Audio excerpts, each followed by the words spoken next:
Woo, you know, the universe operates on two things: love and caffeine. Which, by the way, just sipping on some Rockin' and Roastin' Brew here. This is Rockin' and, literally, that's what it's called, Rockin' and Roastin' Brew. It's by Joey Kramer, the, of Aerosmith fame.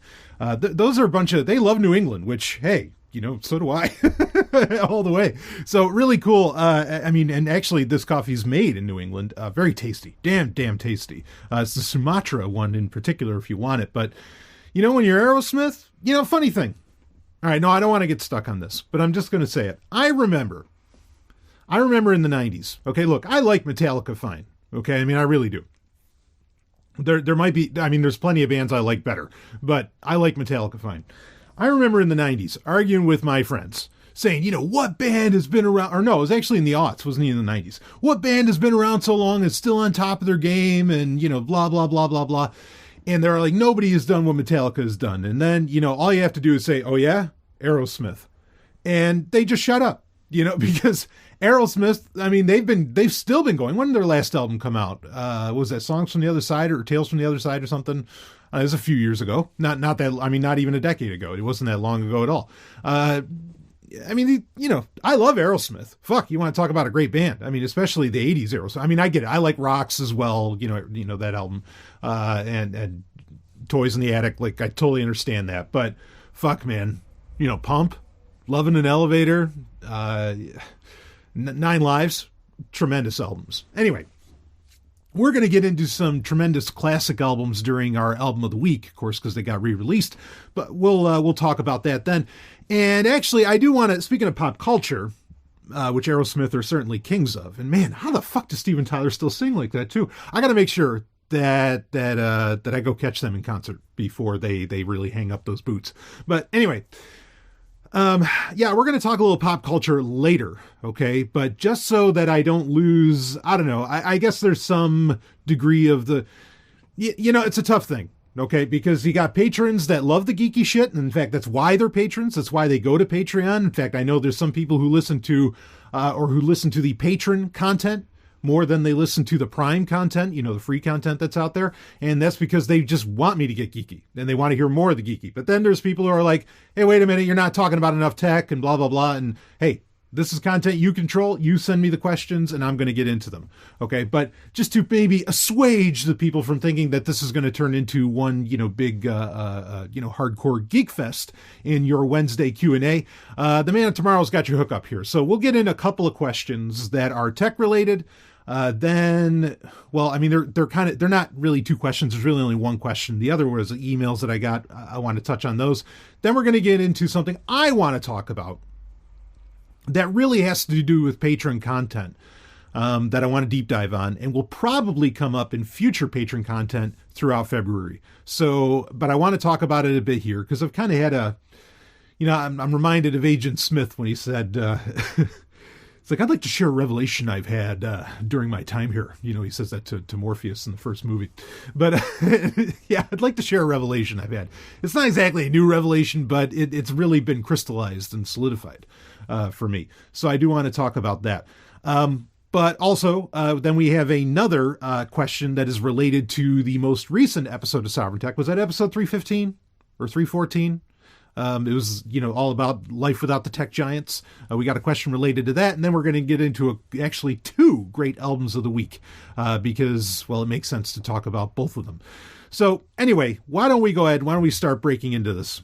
So the first question I got is, well, we'll get into that question, but there's I got a couple of emails, very brief emails that I don't know that they're actually sent by a patron.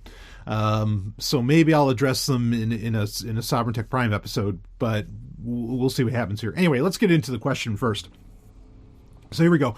Rabbi Sovereign, I've recently switched over to Android from iOS at your behest, but hold on. All right, hold on. One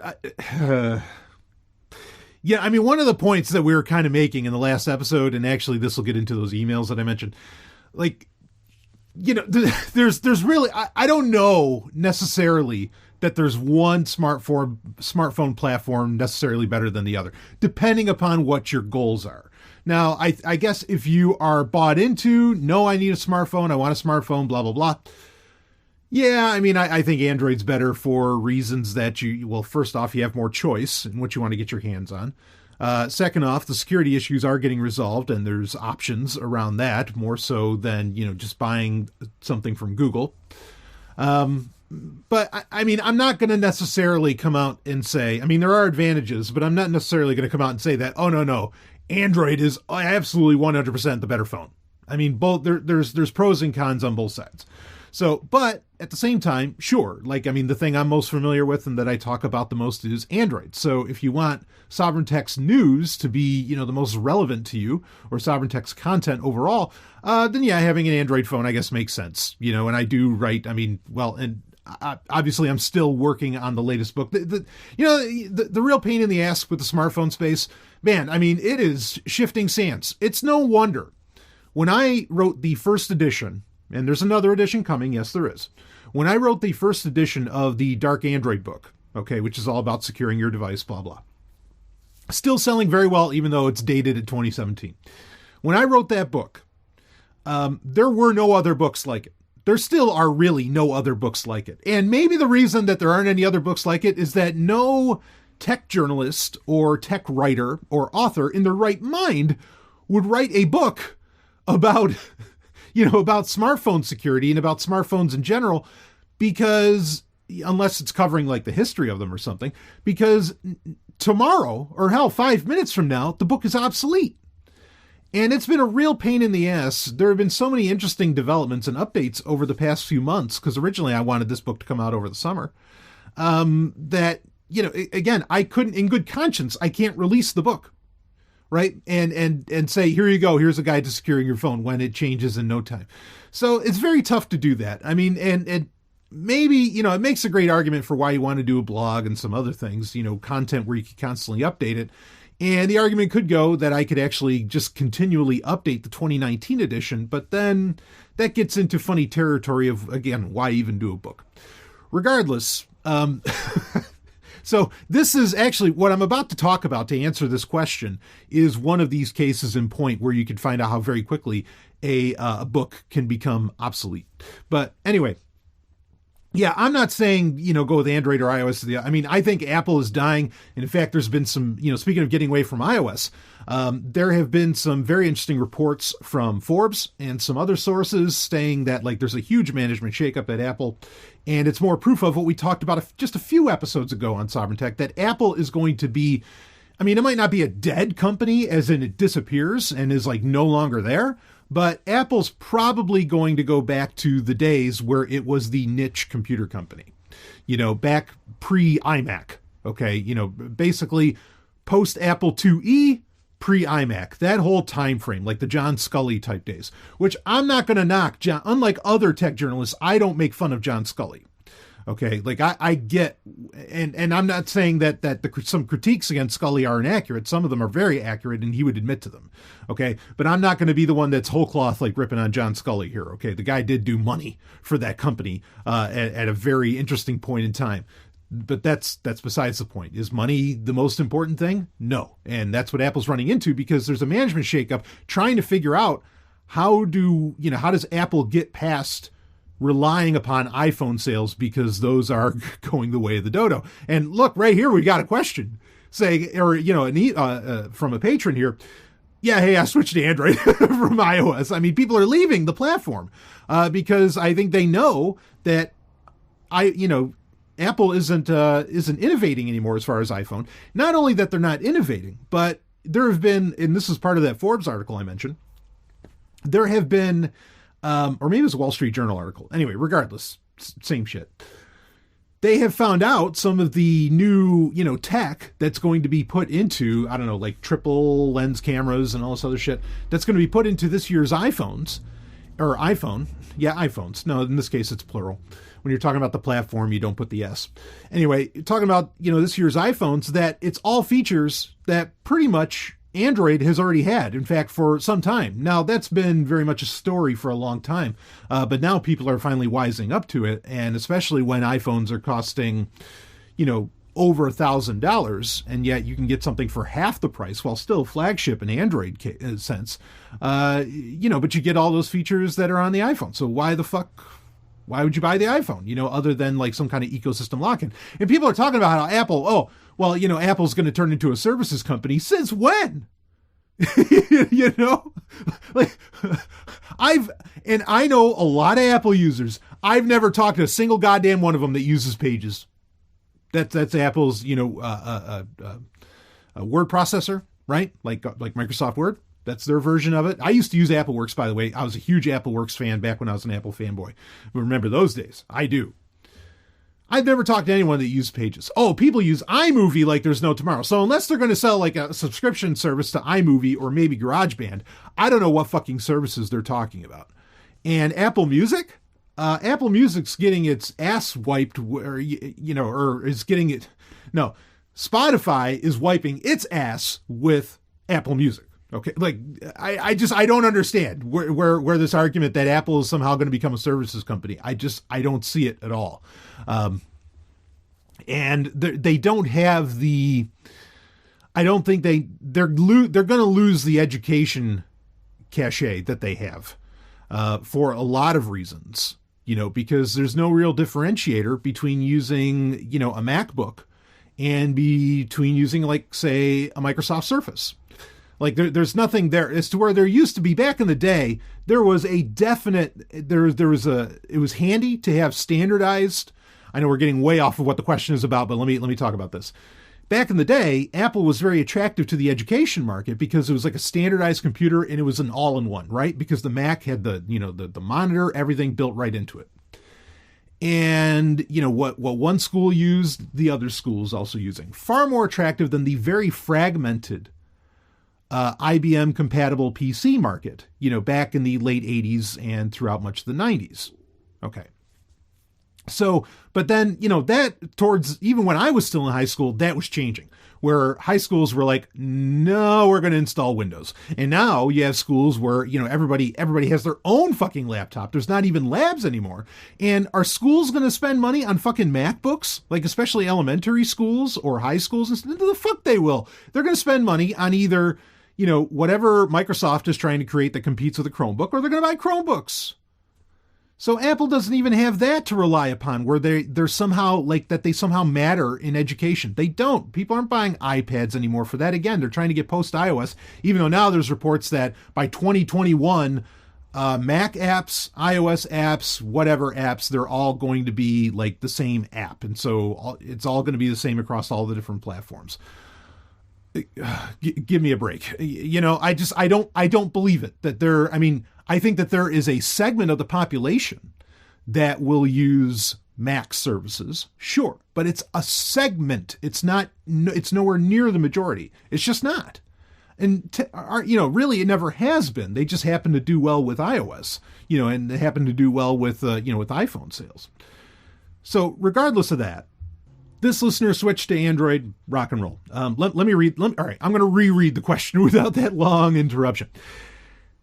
Here we go. Rabbi Sovereign. I've recently switched over to, by the way, I love the Rabbi Sovereign. Thank you.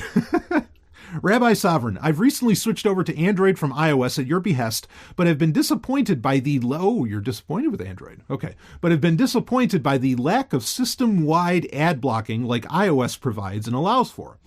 Any preferred solutions for this? I've found AdBlock Plus, but that only really works with rooted phones or just on Wi-Fi and not on LTE.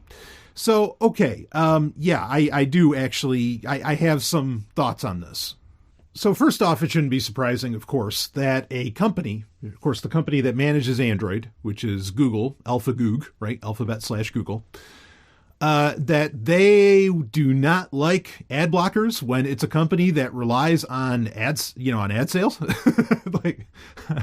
Not a surprise that they don't allow for that, as to where obviously Apple does not, does not rely upon ads, advertisements in general, things like this, to make their money.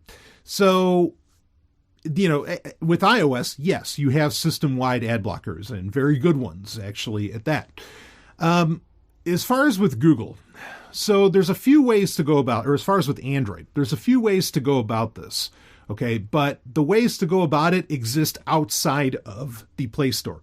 As to where on iOS, you can get, ad blockers right in the App Store. As far as the App Store for, Android, which is the Play Store, no, you're not going to do that. So, yeah, now AdBlock Plus is one, and that's been around for a while because this has been a problem for a while. Okay, what you mentioned, AdBlock Plus, they do have a separate app. Actually, they even have a completely separate. There's an AdBlock Plus browser, which I don't know what that used to be based upon the Gecko engine because it was based on the mobile version of Firefox.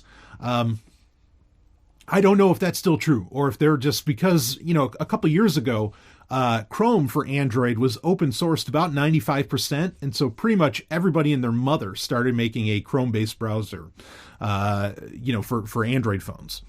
So they might be running off of that now, but they do have a built-in ad blocker. There are other web browsers that have built-in ad blockers too. We'll talk about that in a second. But AdBlock Plus offers, if you go to their website, they offer a standalone APK, okay, that an app that you can download and install from their site, which I think is fine.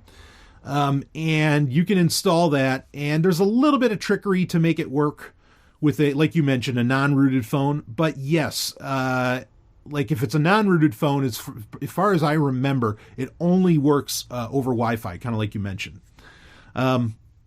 So AdBlock Plus, and also AdBlock Plus isn't exactly my favorite ad blocker whatsoever. Of course, on other operating systems, it's uBlock Origin. That's easily my favorite of the bunch. AdBlock Plus, I think, engages in some funny business practices, shall we put it that way. So I usually don't recommend them. But that is one possibility. Now, let's talk about the web browsers, though. So Opera, which is another popular web browser, obviously, they offer ad blocking on Android in their web browser. That's not system-wide, though. Any of these browsers, obviously, are not system-wide. But they offer it. Also, wanting to use Opera, that might run into issues, perhaps if you're more of an open source person. Totally understandable. Maybe that's why you went to Android. But anyway, you also have Firefox for Android, which is a tremendously well done and runs off the Quantum engine, on Android, a tremendously well done web browser. That has its own, you can get Firefox add-ons for Firefox for Android. So you could install uBlock Origin on Firefox, on your phone. Now, that's not system-wide. Okay, now what are the advantages to having it system-wide? Well, obviously, it could get rid of the ads in apps and like free versions of apps that are ad-supported. It can do that. It can help out with the YouTube app, seeing ads on that. I mean, there's a lot of, and overall, stopping ads across your system actually saves you a shit ton in mobile data, right? That mobile data usage. It saves you a ton.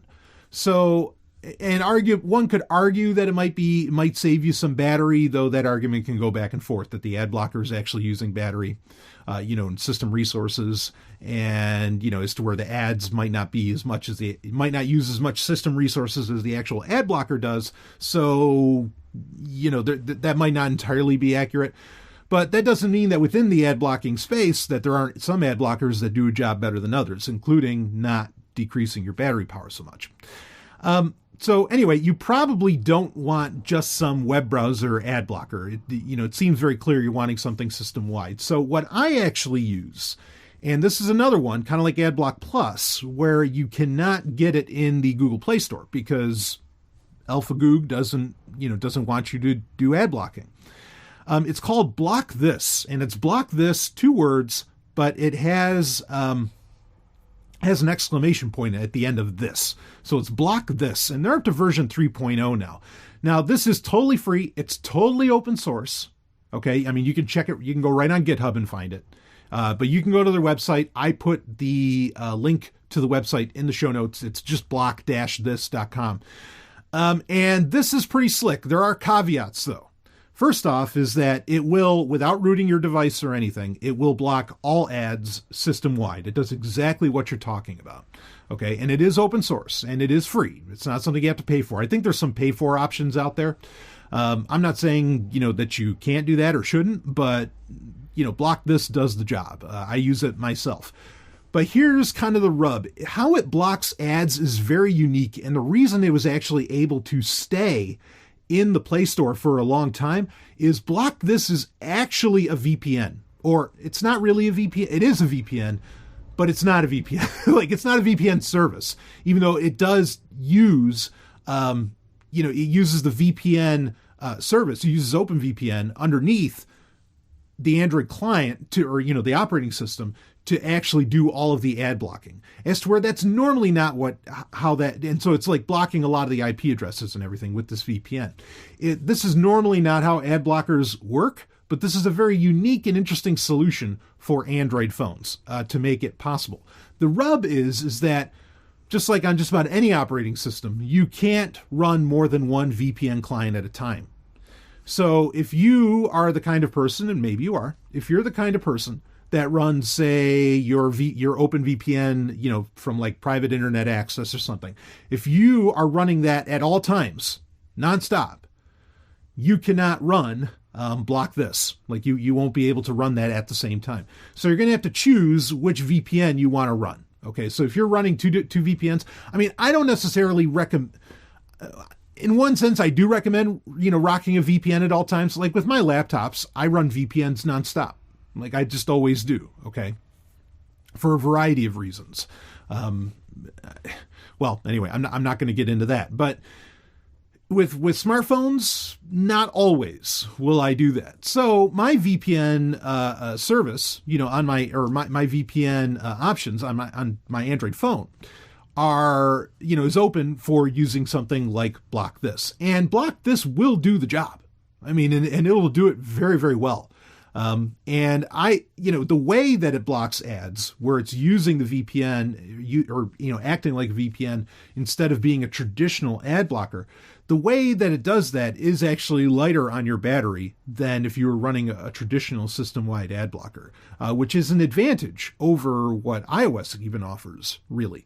But you do have to, this is something where you're going to have to turn on, let me install third-party apps on your Android device. If you already tried installing AdBlock Plus, you probably already figured that part out. But Block This does work very, very well. And I do recommend it. Again, completely open source. That doesn't mean you trust it out of the gate, but it's been around for a good long while. And it's a very elegant, in my opinion, and clever solution for this whole issue. So check out Block This really to solve that. Or if you find out that really you're just wanting to do it on a web browser, there's plenty of web browsers that have built-in ad blocking, but probably the best route I would go with that would be to install Firefox and install uBlock Origin on Firefox itself on Android. And then you're good. That won't be system wide, but I don't know how much you need it system wide. Unless you really want to use the Chrome web browser, then you would want it system wide because it's the only way to get ad blocking on the Chrome web browser. I mean, Google offers some degree of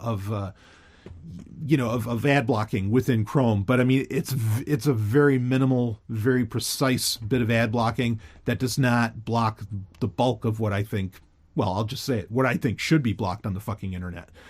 So yeah, check out Block This. That might be your solution there. Now, want to talk about this is a couple emails I got in response to pretty much the ending of the recent episode of Sovereign Tech Prime, which was Life Without the Tech Giants. And I'll read them here. Let's see. Okay, this is, here we go. You know what Android devices get continuous updates? Lineage OS devices. You talk a lot of smack about Google, but you're really slipping on the phones. Now he has another one. I'm guessing it's the same person because then he signs it as, or he or she signs it as Lineage OS user. One more thing. Since Lenovo bought Motorola, it's shit. Absolutely horrible company, that Lenovo that is. Okay, so to address this, I totally understand what you're saying, and in some ways I agree with your second email, some ways. Lineage OS, I love Lineage OS. I'm not insulting you. I'm just saying maybe you're a new listener because I'm a big fan. I've been telling people for years to use Lineage OS. I have my Echo Pro 3, which is a go-to phone for me, at any given time, that I specifically bought a Echo Pro 3 because it's the best Lineage OS phone out there. No, I'm a huge fan of Lineage OS. I have Lineage OS on my Nexus 7. And it does. You're absolutely right. It does get updates. It doesn't get updated as quickly or as often as Android One phones do, however. And the reason I'm not so much recommending Lineage OS phones is because, look, I was pushing CyanogenMod. I was pushing Lineage OS so hard. And as far as I know, I got a couple people who would get in touch with me saying, hey, what was that, operating system you talked about? What was the phone that you recommend getting for that? I got a couple people, and hey, is that anything to sneeze at? No. If you can convince a couple people, to go full open source and to get out of the duopoly, within the smartphone space, you could say, hey, you've done a good job. But it's I've recommended doing so many different things over the years, and I've pushed for them. It's not like I just said, oh, 1 week I want you to do this, and the next week I want you to do this. No, these are like years-long campaigns that I've pushed for. And people just won't do it. And I don't know what the reasons are, but they just won't do it. And, maybe it's a lack of technical knowledge, which I completely respect that. Okay, I totally respect that. And so, not that I have backpedaled, okay, on my recommendations of what to do. Anything I've said in the past is probably still a very good idea. Okay, if you want to lessen the amount of data that gets fed up to the surveillance economy or the surveillance society.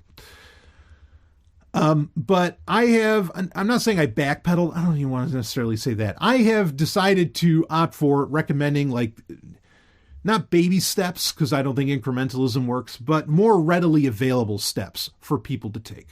Okay, that's what I've kind of opted for, because it feels like I don't know what it takes for some of these things. Like we've talked about over the past couple of weeks on the Wednesday Q&As.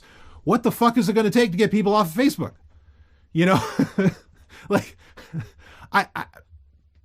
got me. I don't know. I guess I don't even think, if it was proven that Mark Zuckerberg was like a mass murderer and he dropped bombs on kids in some far off country, I think people would still use Facebook. In fact, they'd complain about it on Facebook, of all things. I don't know what it takes. So, not that I've gotten less extreme in my own life. I'm more extreme than you could possibly imagine. But, at the same time, I'm just not seeing the forward momentum in a lot of the recommendations that I've made. So I'm just going with things that I don't want to say are more pragmatic, but are more practical perhaps and easier for people to jump on. People in general are not jumping over to Lineage OS. Also, I'm still kind of burned ever since really Cyanogen, the company, shut down like that. I had such high hopes for that. Even if Microsoft was going to be banking hard on it, something to break up this fucking duopoly. And it just didn't. It never took off. It didn't happen. So, yeah. And Ubuntu phone, that also failed. So, I'm guessing most people are sticking within the duopoly. And so if that's what they're going to fucking do, and I know that, back when it was still CyanogenMod, they tried so hard to come out with that Cyanogen installer that you could download from the Play Store. And then it was really easy to just connect your phone to your PC. And it would install CyanogenMod for you. It was brilliant. And then Google, put the kibosh on that. And that was no longer, was no longer really feasible. Not to say it was impossible, but it was no longer terribly feasible.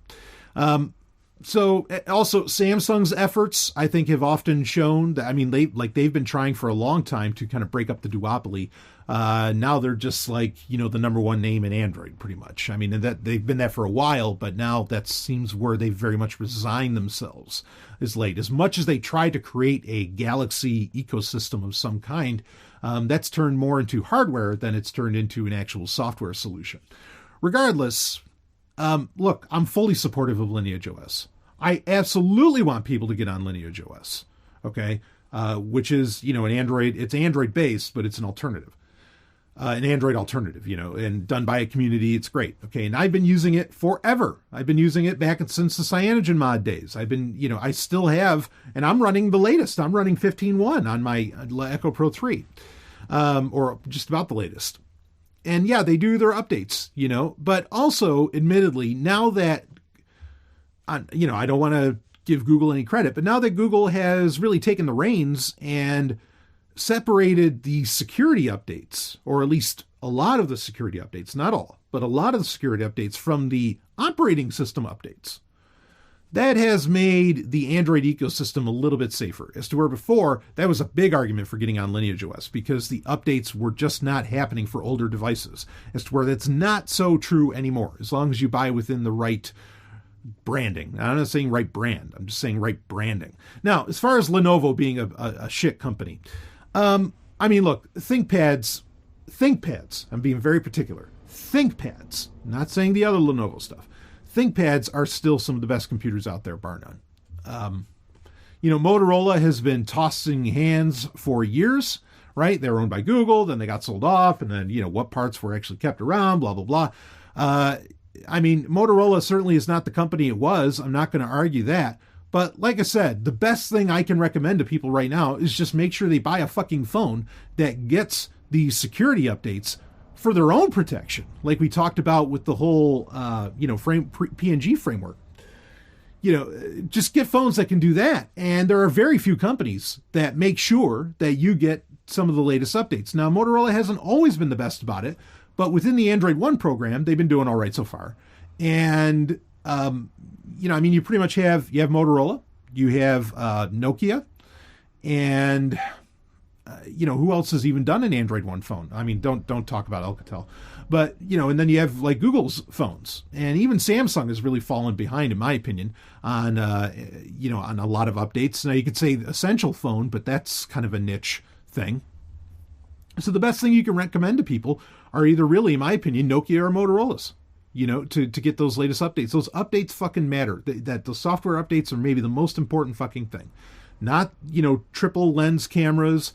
Not fingerprint readers, not any of that biometric bullshit. None of that stuff matters.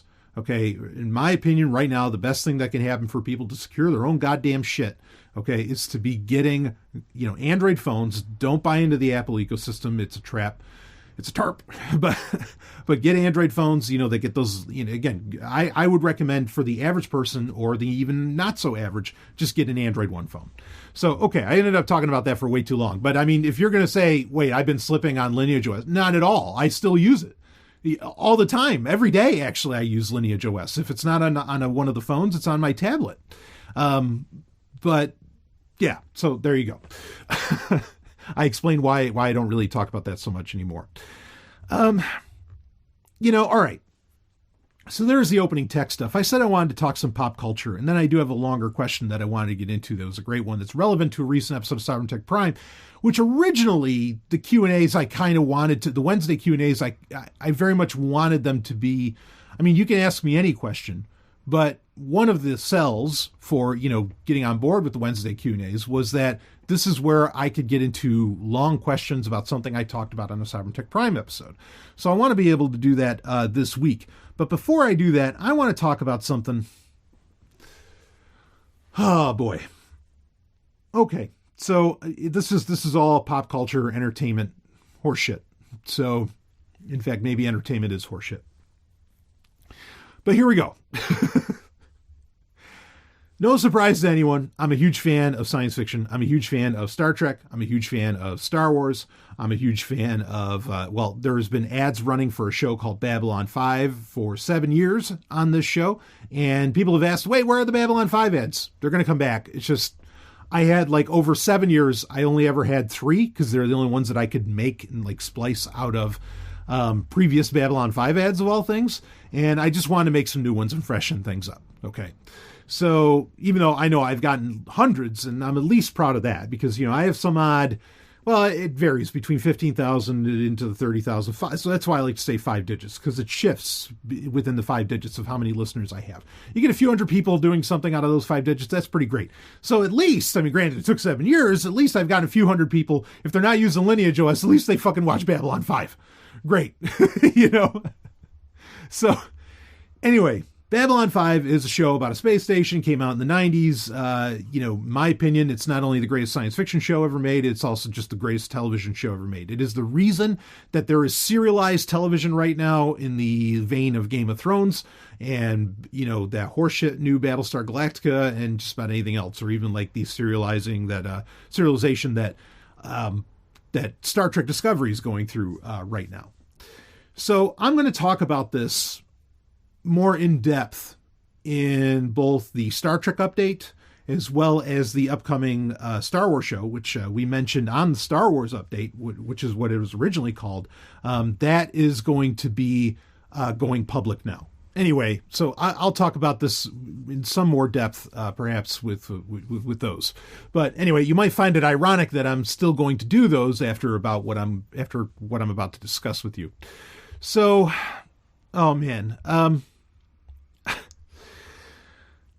I hate YouTube, like I really do, but there is some content on there that has stood the test of time, and it's content that's been around for a good long while. It's not like, these flash in the pan people or whatever else. It's content that's been around, Angry Video Game Nerd, Toy Galaxy, even Retro Blasting's been around for a while. I enjoy them, and some others, Threatwire, whatever.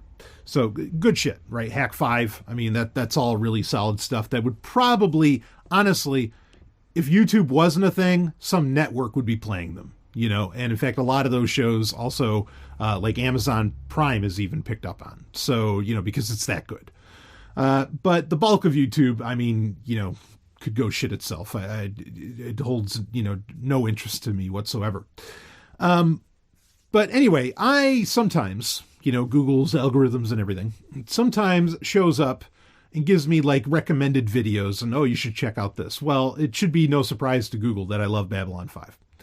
And so about a month and a half ago, maybe, there was a video about Babylon 5 that got done by, actually Sci-Fi Wire, or should I say Sci-Fi Wire, because it's SYFY as in the, the pop, or the well-known, I shouldn't say popular, because I don't think it's popular anymore. The well-known, cable network that used to be back in the 90s, the Sci-Fi Channel, which was arguably the greatest television network ever devised at the time.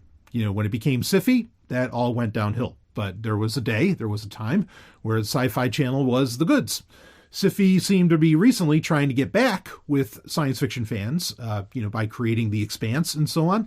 But then they end up canceling all that, and they don't really seem to have a whole lot going for them anymore. It seems like they tried, but the numbers just weren't there in time.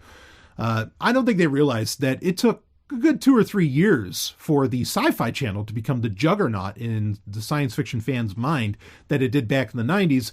And if you were expecting, a turnaround inside of a year or two, well, that just goes to show why, network television, or even cable television, all that shit's just horrible.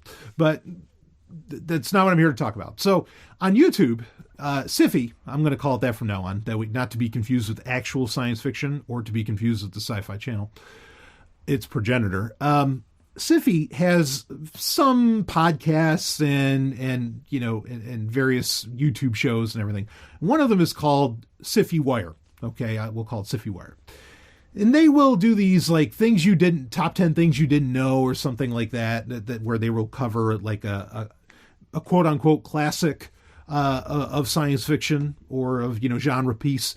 Even like cartoons and some other things. They've done it for a bunch of them. They did it for Battlestar Galactica, the original Battlestar Galactica. They did it for like He-Man or the movie Masters of the Universe, actually, by Gary Goddard.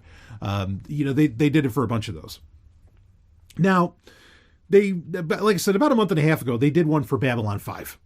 So, of course, I watched it. I'm like, okay, what in the goddamn hell could Sci-Fi have to say about Babylon 5? I bet they're going to rip on it or say that it, copied this or whatever, all of which would be bullshit, but whatever. I wanted to see what they had to say.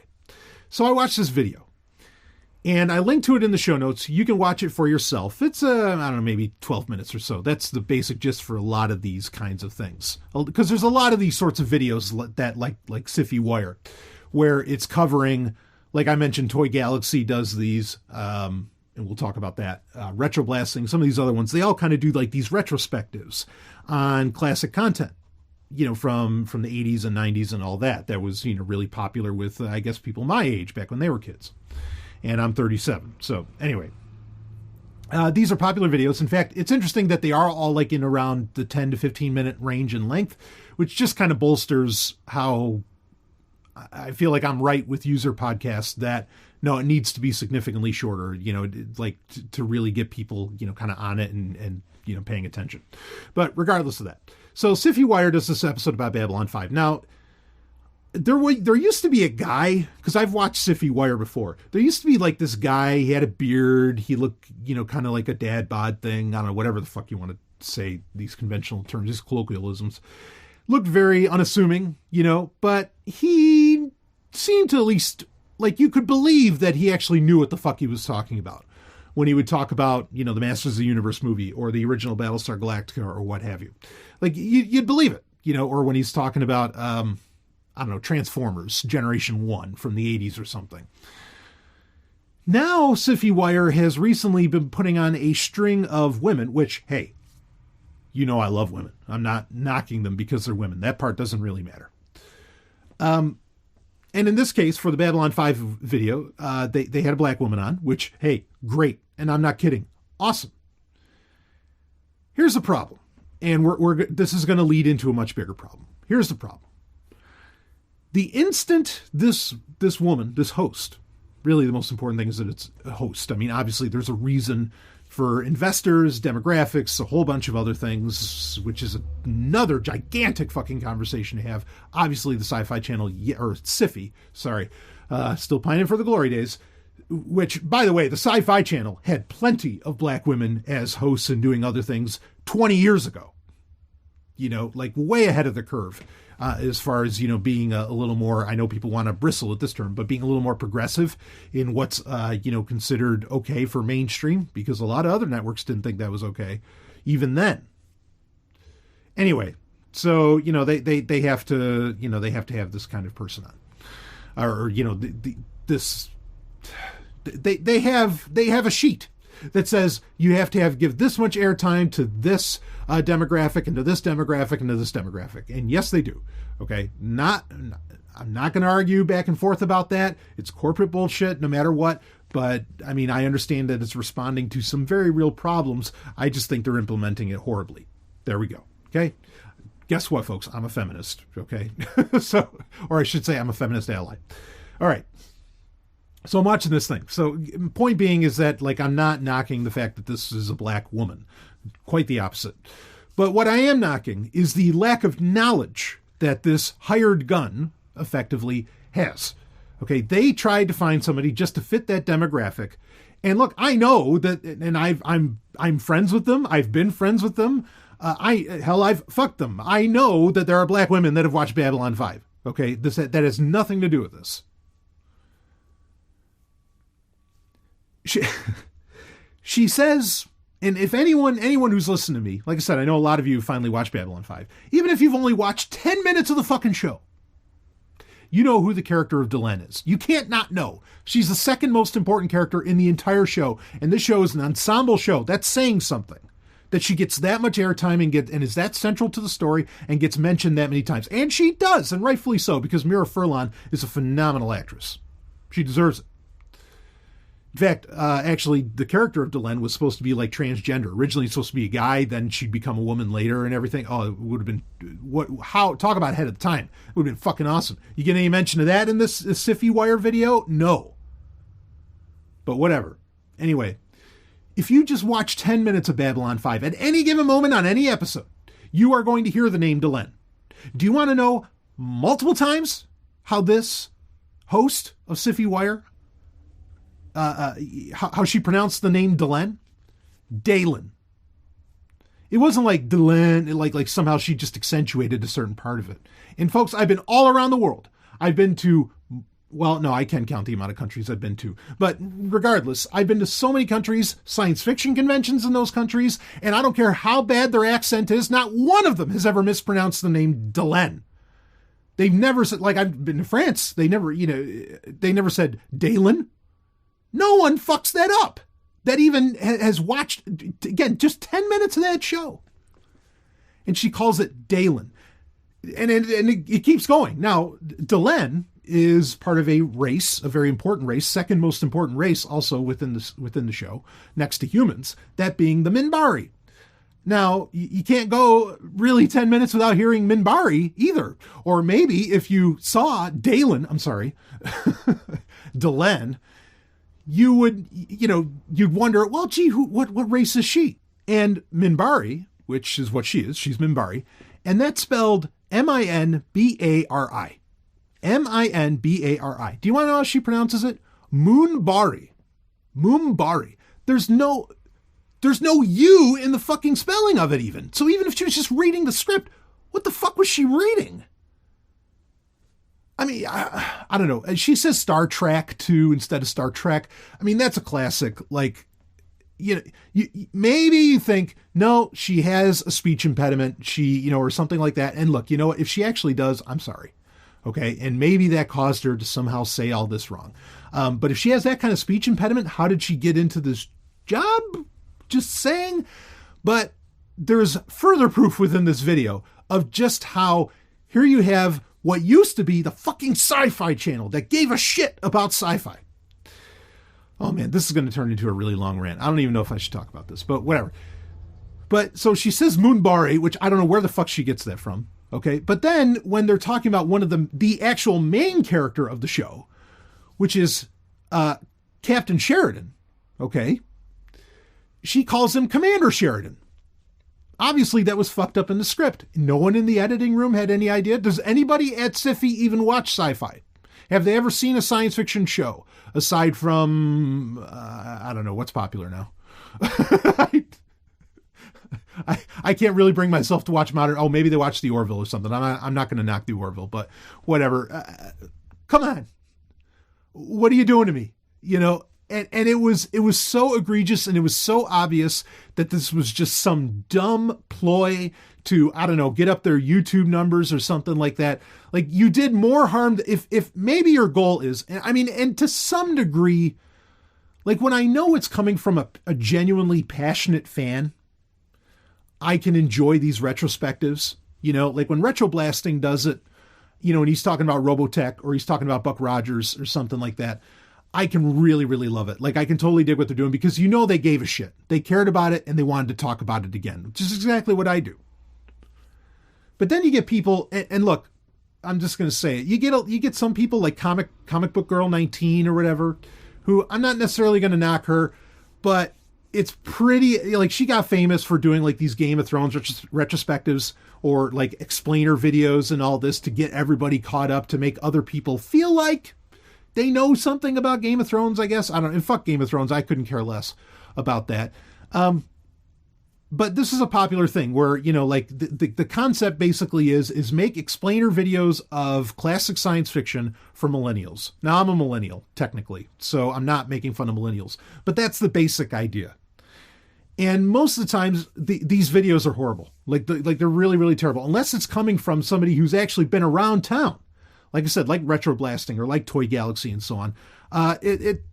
Or Angry Video Game Nerd even, or something like that. You know it. You can see it if you're someone that's actually familiar with the material, because they fuck up so bad like this. And it just comes off as insulting, and it's just so clear that this is an absolute like nostalgia play. And they just don't give a shit about the content. And which is ironic, because one of Babylon 5's last great runs, and in fact, one of the last great things that Sci-Fi, in fact, at the time, I think it was now Sci-Fi, or was Sci-Fi at that point, that they did was they aired the entirety of Babylon 5 in widescreen. That ended up turning out kind of weird, but they did do it. Okay. They did this even when they were still Sci-Fi. They aired this shit and they couldn't get somebody who had a fucking clue about how to pronounce this shit or to correct the person as they were recording.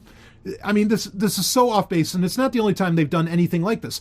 Recently, this is where it gets a little worse. Recently, this is just a couple weeks ago, they did the same thing, the same kind of video that they did for Babylon 5, things you didn't know, whatever, about a cartoon from the mid-'80s called, that I'm a big fan of. I've even sung the theme song to this show years ago on Sovereign Tech, because I said, how come nobody's ever watched this? I said this years ago, so I was even ahead of all these people, but whatever.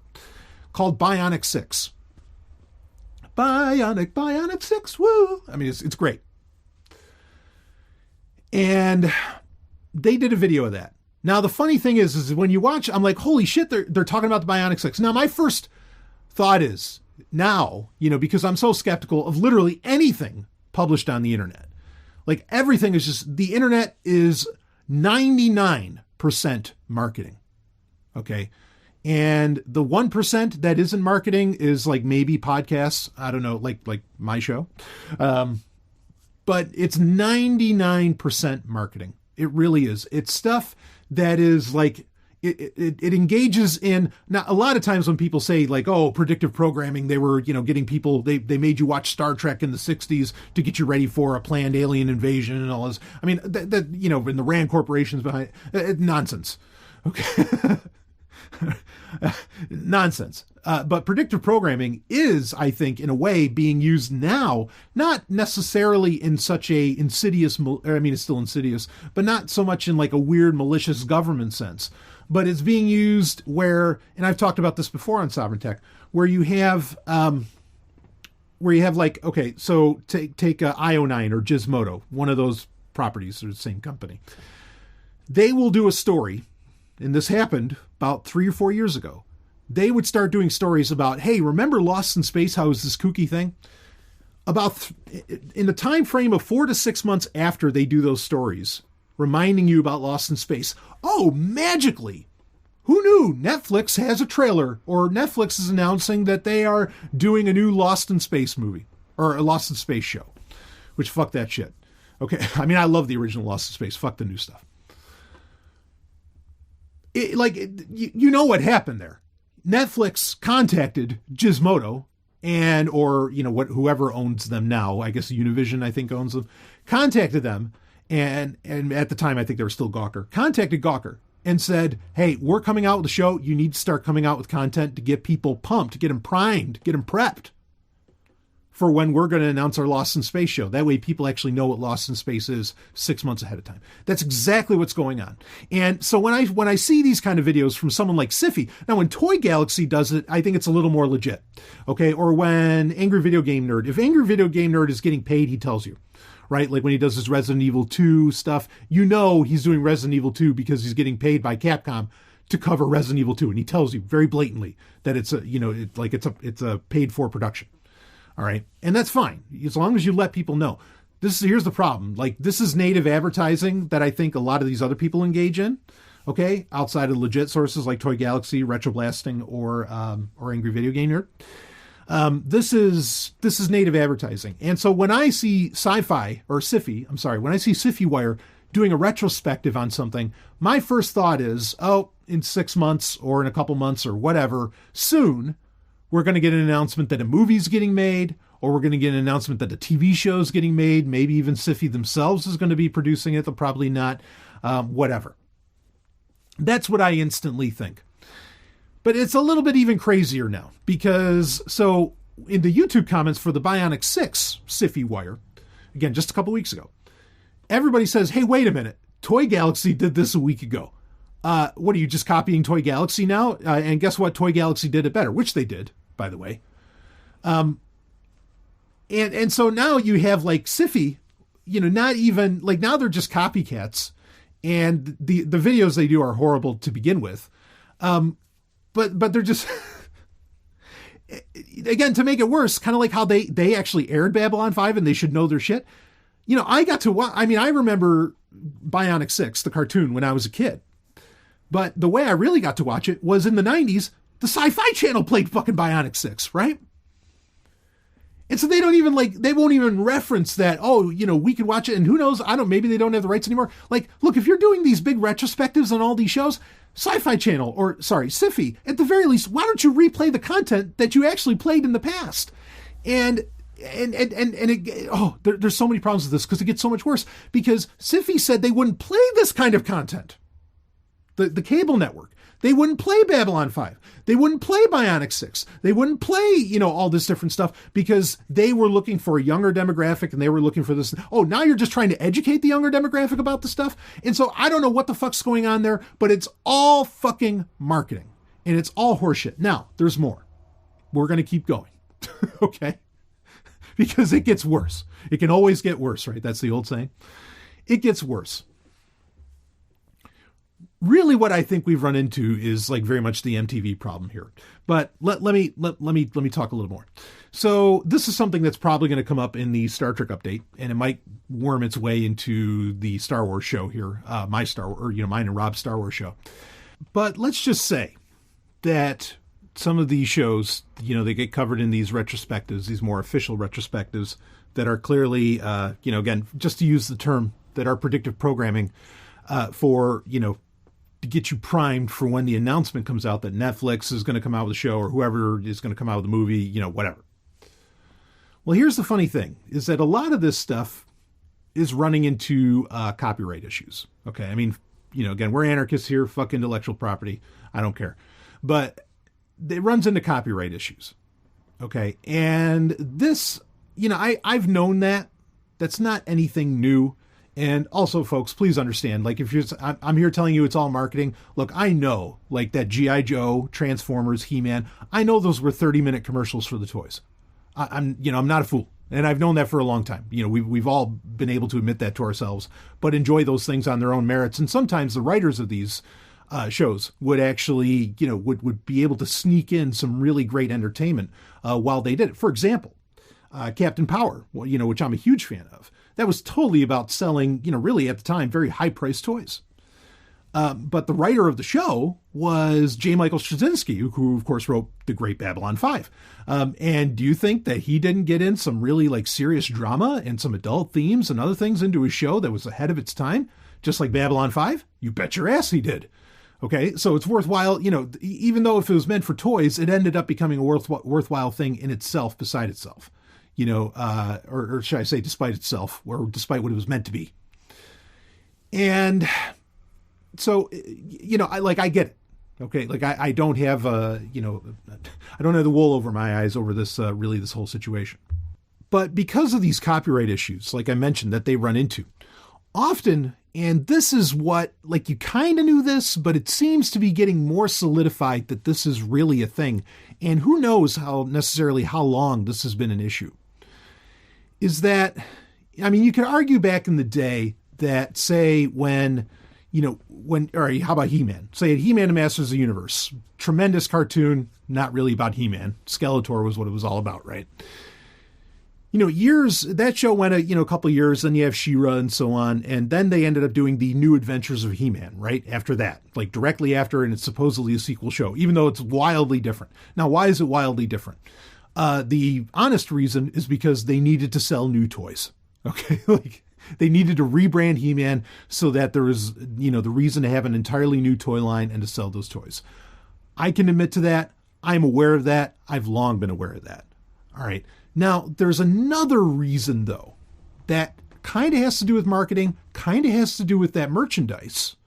Okay. And that is that at various points within a production, often you don't, back in the day, it used to be commonplace that you only had one company doing production, right? Like you'd have Desilu or Paramount or whatever, and they'd be the only ones making it. As to where now you have like 20th Century Fox, which of course is owned by Disney, but like in conjunction with this company and blah, blah, blah. People within these other companies hold some degree of ownership stake, some degree of copyright stake within these various franchises or shows or whatever the fuck the media is, or the medium of media is. And that's something that's really being driven home for me right now. That's the case. And this has been, there's a guy, I don't exactly agree with all the stances, more political and societal stances that this person holds, but there's another YouTuber called Midnight's Edge who does these almost conspiratorial. I'm not going to say that they are, but because they try to back it up with facts. A lot of speculation, let's put it that way. They do somewhat speculative videos based upon supposedly reliable sources and everything of what's really going on in the movie industry. What is really happening with Marvel? What is really happening with Star Trek? Like what happened to Star Trek 4? What is going on with Star Trek Discovery behind the scenes and everything?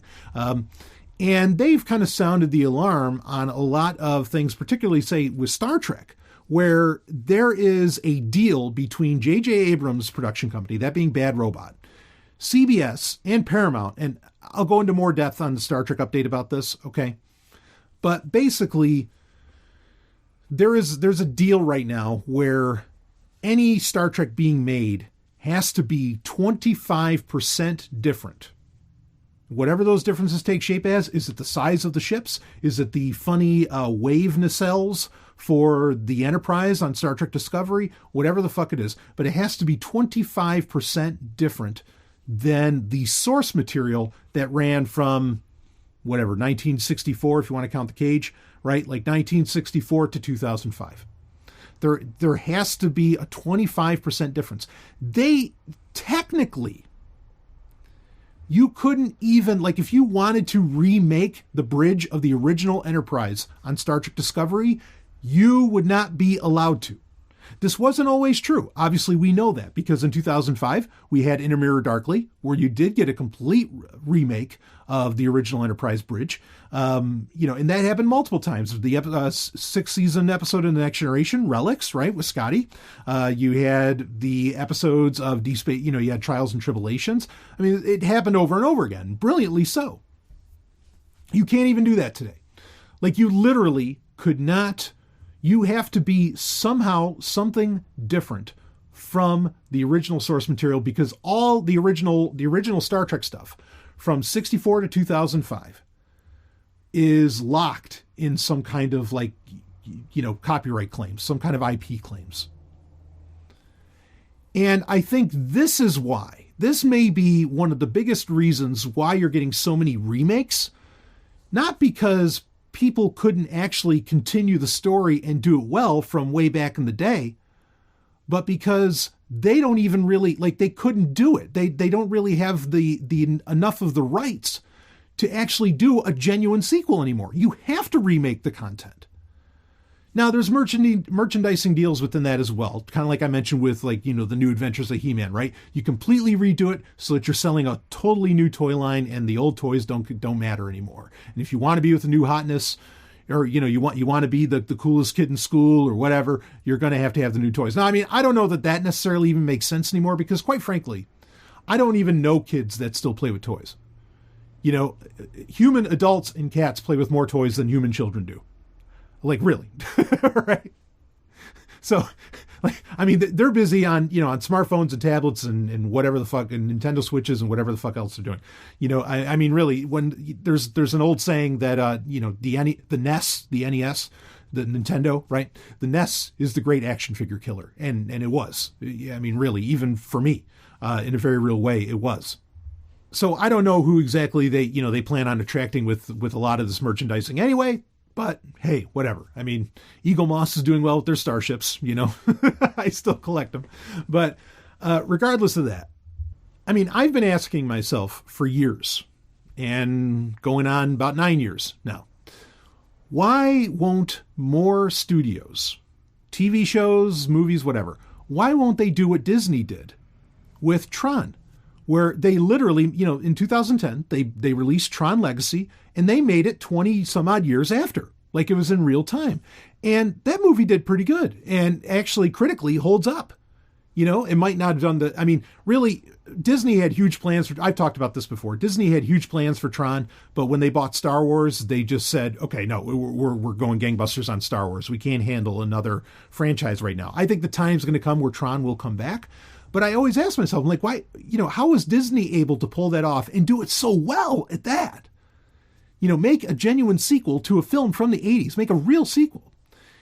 And, but then everybody else has to do remakes and all this stuff. Well, maybe the reason is because Disney wholly owns, stem to stern, owns Tron, owns that IP, owns that franchise.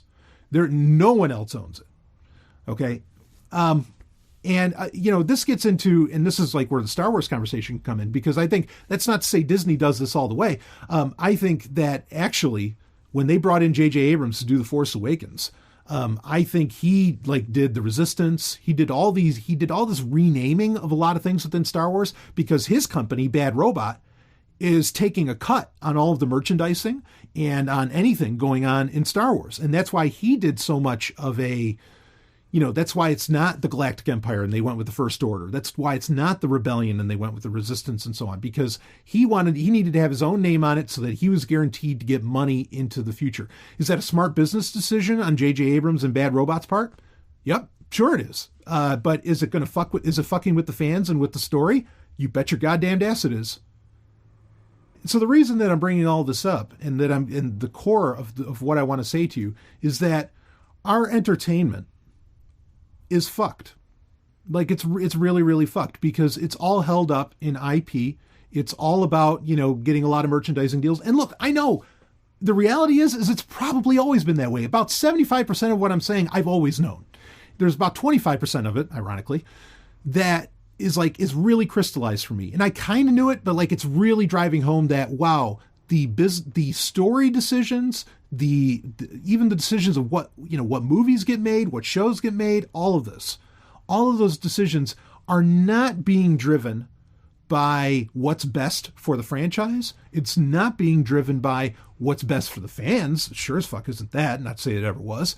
It's not being driven by, what makes a great story, what makes great art. It's being driven by what are we legally allowed to do or what's going to give us the best cut in merchandising.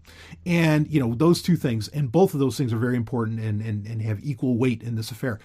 And so the realization I've come to is that, because I've been saying for a while on Sovereign Tech, I mean, this is not anything new for me.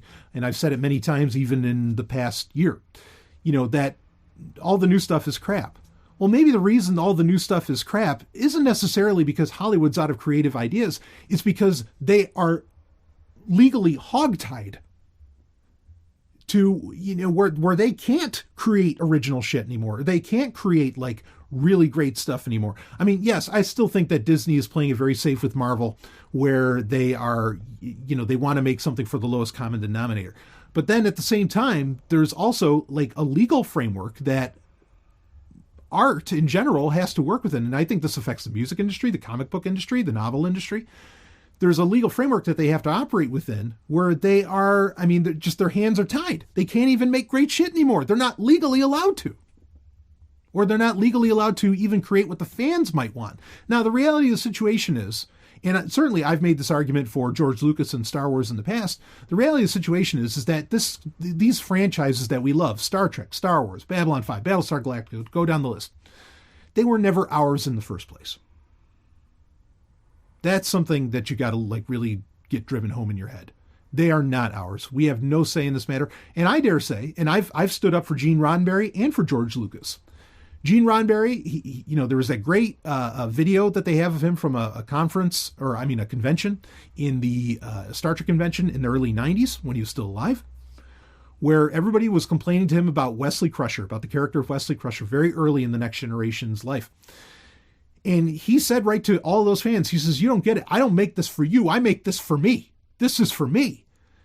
And that was a very honest moment for him. And I'm not saying he's wrong. Just like everything I do within the Sovereign Universe, that's for me.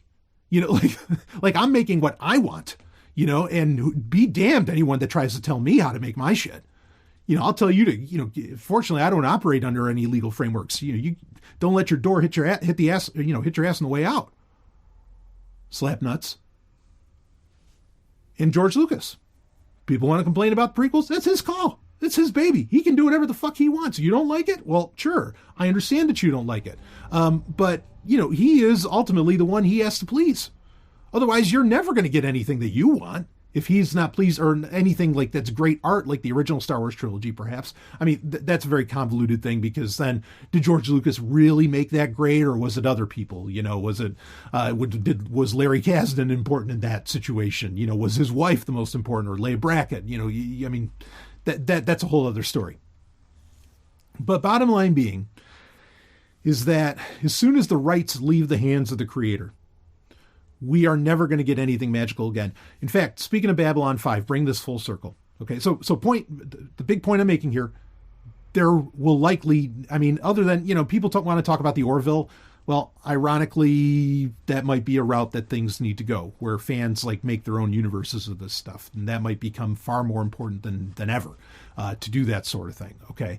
But regardless, within the franchises that you know and love, you're never going to be able, you're not going to get the sequels to that again, unless it's a rare case like Tron, or something like that. Like, it's just not going to happen.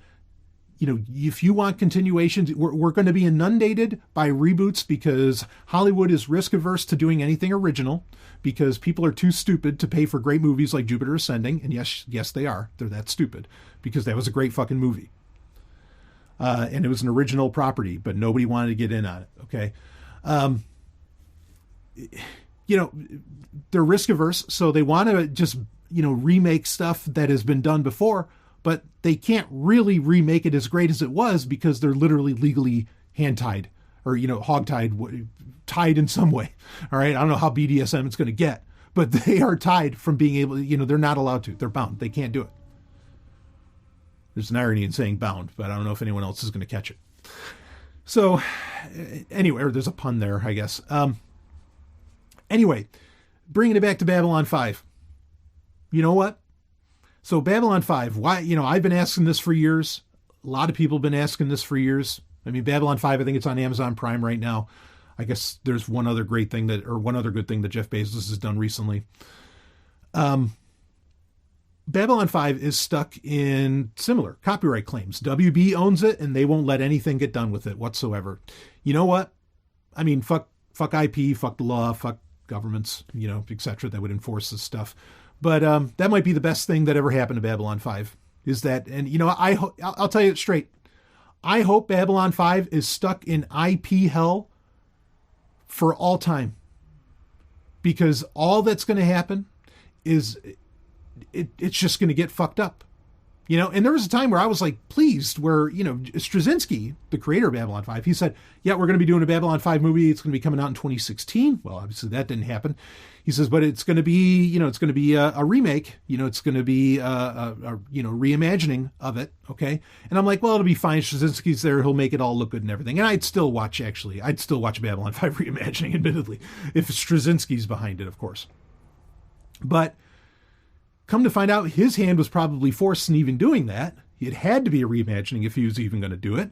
But also, he probably would have a percentage of where he has to make it different, and that percentage would probably fuck with everything that makes Babylon 5 great. So, you know, Babylon 5, you stay in IP hell. You stay, Warner Brothers, hold on to that baby and don't let go. Don't let anything ever happen with it. Don't ever make anything Babylon 5 again. Because all you're going to do is fuck it up. And you're going to fuck it up hard.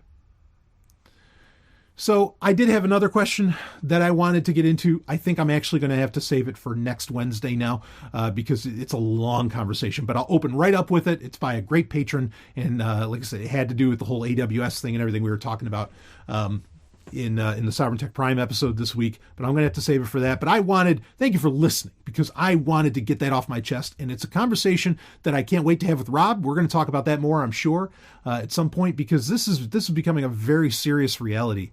I mean, Disney owns all of Star Wars, you know, so when we talk about it on our Star Wars show, that'll be an interesting take of what's happening, but it does make it a little more ugly what J.J. Abrams did with, and I still love The Force Awakens. I still think it's actually a very good movie, but it's pretty ugly what he did, because he changed all of those names simply so that he could get a cut of that into perpetuity. And it was all copyright horseshit, and who knows what else is going on behind the scenes with that. Bad Robot probably does some very ugly dealing. They did it with Star Trek. I dare say I consider J.J. Abrams a villain right now, and not in a good way. I consider an absolute villain. I think he might have even started this, or he didn't start the trend, but if you're pissed off about what Star Trek's doing right now, he is absolutely to blame. And it's not because of his trilogy of movies. Those are actually pretty good. Okay. Like, I actually like those movies. It's not because of that. It's because he's holding all the rest of the franchise hostage. That's where the evil is in that sense. So anyway, All right, I'm not going to get into that other question, and this conversation is going to continue in other shows. But let's get into our album of the week. Let's do that. Like I said, we actually have a double header here, and this is really cool. I did not know that these were coming out. There have been a lot of announcements in the past couple weeks of really amazing albums that I can't wait for. I mentioned last week there's a new Queensryche album coming out beginning of March. There's a new Whitesnake album coming out in May. I can't fucking wait for that, and I mean that. I can't fucking wait. There's all kinds of albums coming out, but there were 2 remasters released last week, which were both from one of my favorite bands of all time, that being Megadeth, of course, led by Dave Mustaine. And these are rarer albums. One of them I am a huge fan of. The other is good, but it's not all there. So they re-released 2001's The World Needs a Hero, which I love that album. And then they re-released 2004's The System Has Failed. Now, a lot of people don't know. I'll talk about The World Needs a Hero in a second. The System Has Failed. That was actually supposed to be a Dave Mustaine solo project. But the record company, more or less, was he with Capitol at the time? I think to finish up his record deal, he's like, okay, well, I have this music. Let's put it out there. That way I can get free of you. Well, there's IP for you and contracts. Great. Holding up music. But it makes sense when you listen to it, why it might sound a little different than your usual Megadeth. It still kind of sounds like The World Needs a Hero, because here's the thing. The World Needs a Hero was very much a return to form for Megadeth after some interesting years. Not bad years by any stretch. I love Crush 'Em. I think that's a kick-ass song. Okay, and some of the other stuff that they were doing in their later years at Capitol Records. But The World Needs a Hero. So how I actually found out about this, I figured that, Megadeth was kind of like, well, they're off doing their thing. They're coming out with Risk. They're doing Euthanasia and all that, whatever. Those are albums, by the way. Let's see. I was playing a fighting game on the Sega Dreamcast, arguably the greatest system of all time for some, called Heavy Metal Geomatrix. Heavy metal as in the magazine Heavy Metal, which I'm also a huge fan of. And the game was Geomatrix, and the game had an amazing soundtrack. In fact, it had Cyberworld by Halford, Rob Halford's solo outfit. And it had a song on there called Moto Psycho by Megadeth. And this was a new song and lead single off of The World Needs a Hero. And it's a kick-ass song. I mean, you just start jamming to it instantly. It's so cool. And this whole album of The World Needs a Hero is, again, like I said, it's very much a return to form for Megadeth. A proper sequel, I think, to Countdown to Extinction. So it's worthwhile for that alone. It's track for track. Like, everything on there is really cool. Return to Hangar, of course, is a reference to Hangar 18. There's a bunch of killer tracks on there. And they even put in some of the Japanese bonus tracks, like Coming Home, on the 2019 remaster for that. So I would pick up both of those if I were you. Definitely The World Needs a Hero, but the remastering is very well done. And it's not a remastering, because this is something we talked about in the past on a Wednesday Q&A when talking about why certain albums get remasters and re-released, or they get re-performed, right? Like the band will re-release an album, but they'll actually re-perform the whole thing. Why are they re-performing the album? Because if they don't do something new with that material, it's going to go like public domain. They're going to lose the rights to it. Or maybe not public domain, but they're going to lose the rights to the song. And maybe they might even lose the rights to even perform the song, even though performing songs in concerts is... There's some funny business with copyright as far as how, or with IP as far as how that goes. But that's why bands do that. Is they'll like re-perform an entire album. It's to hold on to the rights for those songs.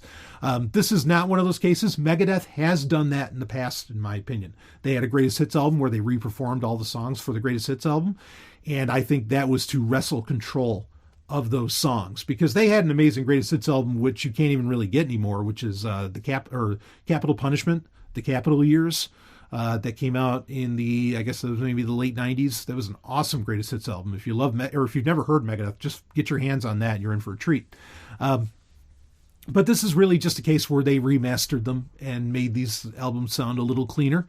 And this was definitely at a time where digital processing and digital recording was not as fine an art as it is now. It was kind of early days for that, so I can imagine that they needed some remastering, and they really sound very crisp, and getting the few extra tracks is enjoyable too. So The System Has Failed from 2004, and then The World Needs a Hero, definitely worthwhile for that one, from 2001, now remastered in 2019 from Megadeth, so you want to check those out. But man, I see what's coming down the pike. In fact, hell, there's a new Iron Savior album that came out that's going to be an album of the week. I mean, like, a lot of great stuff to come out throughout 2019. So it's a hell of a year. But for music, anyway, everything else, I think it's all gone to shit. But anyway, that's it. We went a little long on this one. But I will see all of you on the other side.